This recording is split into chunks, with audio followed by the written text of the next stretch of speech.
10 questions, still 10 minutes. We got to stay on time. Jimmy, do we have buzzer options today? I'm sorry, you had a question right here. Thank you, Mike. We did. Many. You just yell like some of these other people. That's Mike again today. Don't be so nice. No problem. Next. They're playing them twice? In harmony, part of the album. How can a month that's only 28 days, sometimes 27, be the worst? No, it's always 28. It's it could be sometimes 29. 29. Oh, well, you know what I mean. Leap less year. Well, whatever. Felger and Mazz math. Last one. Because it is. Hit it. Because it is. The top 5 quarterbacks in league history in career earnings are, in order, number 1. Guess who's the number 1 quarterback in terms of career earnings in his career all time? Aaron Rodgers, number 1. Number 2, Matthew Stafford. Number 3, Tom Brady. Number 4, Matt Ryan. Number 5, Russell Wilson. Those are the top 5 in order NFL quarterbacks in league history in career earnings. Rank them as players. First of all, how is Kirk Cousins not on that list? I was surprised. I about think that, he's 6. Okay. My rankings: Brady, Stafford, because I think if he wasn't in Detroit, he would have been more of a winner than Rodgers. And Rodgers, number 3 is Rodgers, blowing opportunities. Wilson, Matt Ryan. Brady, Rodgers, Stafford, Wilson, Ryan. Brady, precipitous drop-off. Wilson, Stafford, Rodgers, Matt Ryan. Brady, Wilson's number 2. Yeah. Who was number 3? Stafford. Wow. And Rodgers was number 4. Yeah. I thought you hated Matthew Stafford. I've come around on Matt Stafford. I might have been wrong about him. Okay, next. They're playing them twice? Between Matthew Stafford and Aaron Rodgers. Listen to the question carefully.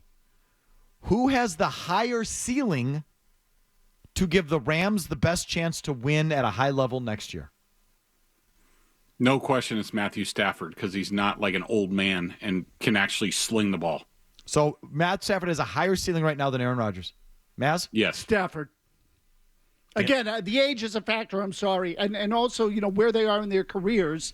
Rodgers is kind of checked out. And I know you're probably talking just about physical ability. Stafford, to me, can still give them a higher product. Stafford, 37 years old, and you still can get 2 good years out of him. He played really, really well this year, and I know he's had a million injuries and back surgeries. If I just may, a little bit more on this, it's kind of pissing me off that they're doing this. You have a good young core there. You've made the playoffs. You're ahead of schedule with what was supposed to be a bit of a rebuild, and you want to move on this guy because you're cheap a-holes? It turns out the Rams, who people would want to emulate, and I've looked at it as that's the model. Murray? They're cheap a-holes like everybody else. Can I ask you just hold that thought? Yeah. We're going to follow up on the next segment, okay?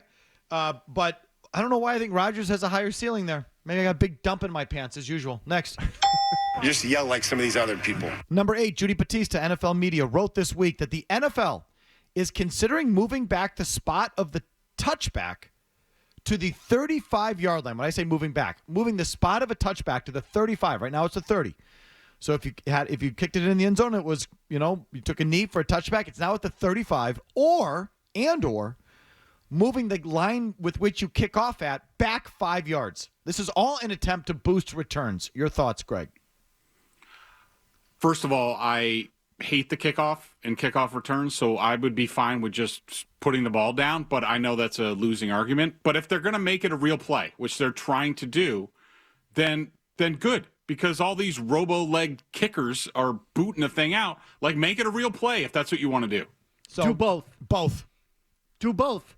Move the kickoff back and penalize the touchback. Moving the kickoff back 5 yards isn't going to do much since most of these robo kickers kick it out of the end zone. Right. So what's 5 yards? So now the guy's taking the knee in the middle of the end zone versus it bouncing out the back. Exactly. Do both. You have to move it back and make the touchback to 35. Murray, did you want to weigh in? Yeah, I'm for whatever eliminates touchbacks. I want to see returns. And I disagree with Greg. I want them desperately to try and keep that in the game. Frankly, next. Because it is. Same with this. Batista also says the competition committee, is looking at the onside kick and more onside kick tweaks to try and increase the number of kicks that are actually recovered, including, and most notably, tweaking the formation on the kicks to make it easier to recover. Now, she didn't specify, but they went away from unbalanced lines a couple of years ago. Maybe you can do, balance them again, unbalance them again, or I don't know exactly what those formation tweaks would be. And as always, they're also going to look at instead of having an onside kick, a 4th and 15 or a 4th and 20 alternative. Greg, your thoughts? I think they definitely need to make this a play. Like, it makes it exciting. It keeps people involved. Would help betting. It would go off the charts. But I'm more of a 4th down guy. But whatever it is, they need to make this a real play and allow teams to come back. Tweak the formations, F the 4th down thing. I want nothing to do with that. And so, look, there's a way to do it with, I don't know, you can put up to 6 guys on one side if you want to try a subtle change. Kick from a hash versus in the middle. I don't know. Like, someone smarter than me is going to have to come up with that. But the tweaks on the formation, I would do. Yeah, tweak for the formation on 4. The 4th and 15 is too easy. I don't want it. I want to keep the kicking game in the game. I just need variety. I don't know what we want. Another play where the quarterback is in the shotgun and there's 5 receivers spread out across the length of the field and he cranks the ball out of his ass again. We're watching that all game long. Don't you want some variety? I do. I want to preserve the kicking game. So figure out that onside kick. Next. You just yell like some of these other people. If you could only have one tight end next year, for one season, who would it be? Travis Kelce or Rob Gronkowski? Ooh, that's really good. Gronk. I think Kelsey's shot. And I think Gronk, at least for a half a season, maybe a season, could give you something. Coming off of 3 years on the shelf. Kelce. Yeah. Gronk. Kelce. Gronk. Kelsey's washed in an a-hole. Why? Do I have to explain why? Sure. Give me because more. He's in the league. He's got Mahomes. I think there's still a little more in him. He's not the guy he was either. But I'll still take Kelce on 3rd down. Gronk, listen, I'm all for the comeback. I can't tell you whether he can play or not. He hasn't played in 3 years. Quick thought, Greg, on Gronkowski attempting to come back.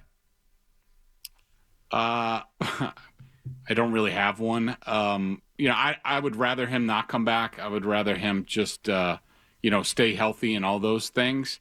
But I can tell you one thing. I'm happy that I'm not A, at the combine, B, working for a legacy media outlet, because those assignment editors are up their rear end to go stake out Drew Rosenhaus to figure out whether this is real or not. I'm just telling you, it's to me, I'm all for the guy, just real quickly to give you my take again. I'm all for the guy hanging on to the bitter end. I think there's no shame in that. I'd want to keep playing ball too. So I would go kicking and screaming. I would go from MVP to all-star to starter to bench player to end of the bench just to keep playing. I don't begrudge any of those guys that do that. The guy that comes back after a 2 to 3 year layoff because he can't find anything else in life that fulfills him or rewards him or pays him, I find kind of sad. And not only that, I don't think there's hardly any track record of success. I asked the people earlier, name me an athlete, a high-level athlete, who walked away on his own volition and then came back after multiple years, not 1 year.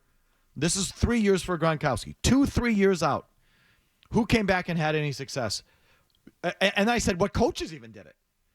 And the only 2 guys I've gotten, well, I got Dick Vermeil a lot in the coaching ranks. Dick Vermeil walked away for like 15 years, came back, and went with the Chiefs. Won a Super Bowl, and the Rams.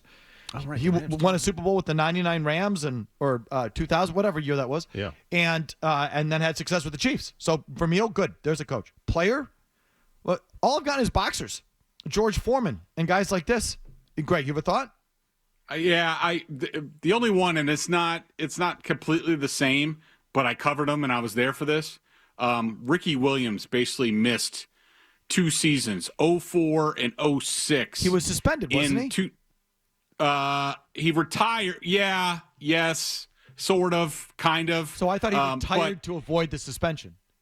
He did, and then when he came back, he got another violation. He was suspended 06, but the man liked his in weed. 2009. In 2009, he did rush for over 1,000 yards and had 11 touchdowns. Okay, so that's a tweener. Like, I don't include Jordan's year in the minor leagues. He was told to go away by David Stern. It was a de facto suspension. And so this Ricky Williams thing, I think, is also kind of like that. You're not going to suspend me. I'm going to quit. He wasn't done. Give me a guy that was done, walked away, 3 years later came back and was any good. It just, unless there's a boxer, which is sad. This is what I'm talking about. These boxers, these sad-ass boxers who keep coming back. It just doesn't, it ain't going to work. I don't care how much you hate Travis Kelce. You'd rather have him next year. Go. Next. Don't be so nice. Tool bag question. Is the Packers proposing a ban to the tush push a tool bag move by my Green Bay Packers, Greg? Nope, I'm totally in favor. I hate the play. This isn't rugby. Let's play football. Yes, it's a tool bag move. I happen to agree with it, but it's a tool bag move. No, it's a tool bag play. I want it gone. It's a rugby play, like Greg said. Whether it should be outlawed or not is different. It can't be the Packers. You can't lose to a team That's how I feel. on the basis, partly at least, on that play, and then ask them to change the rule because you can't beat that team. That is a loser Bush League move. It had to be someone else. They had to get someone else to, and like half the league wants it out. So why are you? That's just such a bad look. Find someone else to take that bullet. You can't do that after you just lost to them in the playoffs and couldn't stop the tush push. You look like chumps. Horrible. Yeah, now the next thing you know, Kansas City's going to outlaw the four-man defensive front. Or, you outlawing or the Ravens outlawing the offset tight end. Or Exactly. Bill Polian and the Colts. Or the jamming receivers. Yeah, or you outlawing the crackback block after Wes Welker laid a good of- block on you in the playoffs. Same type of crap. It just can't be you after you just lost to him. Next. How can a month that's only 28 days, sometimes 27, be the worst? No, it's always 28. It's it could be sometimes 29. Oh, well, you know what I mean. Leap less year. Well, whatever. So the leap year you added day, you don't Yes. take one away. Correct. Interesting. In terms of AAV Although I'd be in favor of taking one away. or APY, Bert, Nick Bosa is the highest paid defensive player in the league at $34 million a year. Interestingly, do you know he ranks just 19th among all NFL players? The first 17 are quarterbacks. The first 17 highest paid players in the NFL on AAV are quarterbacks. And then Justin Jefferson. And I think CeeDee Lamb is right there tied with Nick Bosa, but Nick Bosa is the highest paid defensive player in the game at $34 million a year. Who should be, Greg? Who should be the highest paid defensive player in the game? Micah Parsons. He's the best player, most impactful defensive player in the league. Chris Jones. That Kansas City defense is entirely built around him and the double team. It doesn't show up in the numbers, but Jones is the most focused on defensive player in the league. Myles Garrett, it's his time. He's a wrecking machine. And if he was on a good team, he would really be a big factor. He's a factor on the Browns. And can I give a 1B to Fred Warner, who I think is the most complete defensive player in the league? Linebacker. He's Yeah. awesome. Next. Because it is. Again, in terms of AAV, I just said Justin Jefferson is the highest paid non-quarterback in the NFL at $35 million. Who should be the highest paid non-quarterback in football, Greg? It should be Jamar Chase, and he will be soon, as Bengals personnel guy Duke Tobin just said they are going to make him the highest paid offensive non-quarterback in the league. A.J. Brown, and I'll tell you why. Because he can run and he's big. So to me, he can do it all. He can be a possession guy, can catch in traffic, he can outrun people. To me, he is the most versatile receiver in the league. If he played with a guy like Burrow, his numbers would be through the roof. I'm with Greg, Jamar Chase. I think outside of Jefferson, he's the best receiver. Next. They're They play him twice? Number 2. What combine test, Greg, on the field or off, would be your strength? Now, this doesn't necessarily have to be a test. It could be a Blocking sled. well, okay, that's an on-the-field test or a drill. It could be an off-field thing like interviews. You think your strength would be the interview. It could simply be a measurement. Like Jim Murray, we found out, has NFL tackle length arms.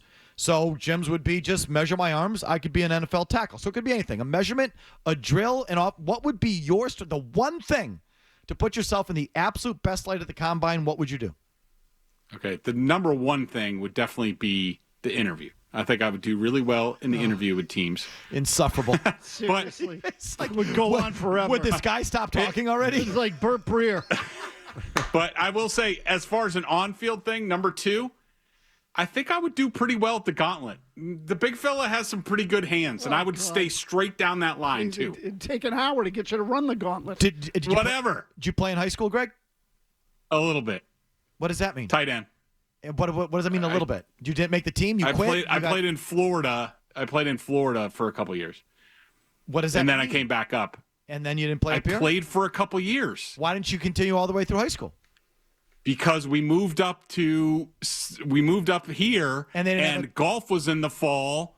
And I happen to be a damn good junior golfer, and so Is there anything you're and not good baseball at, was Greg? my sport. No, So he was a excellent athlete. high-level junior golfer, but baseball was his sport, so he had to give up football, even though he probably smoked You it. saved at my that knees No, and yeah, head. he was the Bo Jackson of his time, don't you know? slash down there. Maz, what would be your strength? 3-cone. I'd be the balls at the 3-cone drill. Seriously, I had tremendous quickness as a kid. It was the only thing I could do was move laterally. I had great balance, pretty good hands. I could do that, but no size, 0. We already know I got the arm length. Vertical jump, though. And I did it like 4 or 5 years ago. There's the NCAA museum's out in Indianapolis, and you can do all that kind of Yeah. crap. And I actually got pretty good ups on it. So the Really? vertical jump, Wow. yeah. Yeah, but that's because you're tall. Well, let's see you do it then. Oh no, I had hops. Yeah, please, come on. I was like a rabbit. So mine would obviously be that gauntlet. I didn't realize what that was, so I clicked on it yesterday. The gauntlet, that just a pure hand-eye test, elite. It would take me forever to get down the line, but I would snatch everything cleanly. They'd be impressed by my hands. Next. because it is. What event would you have absolutely no chance at? 0.0, the last thing you would do in Indy. Definitely the 225-pound bench press. I mean, I have been back in the gym for the past couple months, but I'm not doing 225 at this point. Bench press, no question. No question. Yeah, absolutely bench We press. couldn't do one, could No, we? in my prime, I could have done Yeah. one. I think in my prime. Now, the thing would fall on my neck and I would die. Suffocate. Yeah. Yeah, I would. My neck would break right there. And The don't- big 3 for me, the 40, the bench, and the 3-cone. No shot. I'm not doing any of them. These guys, how many reps do they do on the 225, Greg? Is it like 20, 30? Like how high do they get up Usually the top is maybe to 30, but I would say most positions somewhere around 20 to 30. there? I mean, I'd say less than one. Oh, yeah, It would no, be no, one no, of I get those- no it shot. would- Yeah, It would immediately No shot. crash down on my sternum and suffocate. Yeah. No, like your legs would pop up. Here's the I'd have to call for help immediately. Here's the average reps by position. Linemen 30 to 39. Oy. Tight ends and linebackers 25 to 30. Running backs 20 to 25. D-backs and receivers 15 to 20. Quarterbacks typically don't take it. Okay. I couldn't give you one. I bet you even the kickers can do it like 10 times. Seriously. All right, big boy. Thanks for the bonus session. We appreciate it. No problem. Good seeing you guys. All right, Hey, folks. Greg. If you like that clip, check out more videos from Felger and Mazz here. For more Patriots analysis and opinion, hit this playlist. And for all the latest from the Sports Hub, download the app at 985thesportshub.com.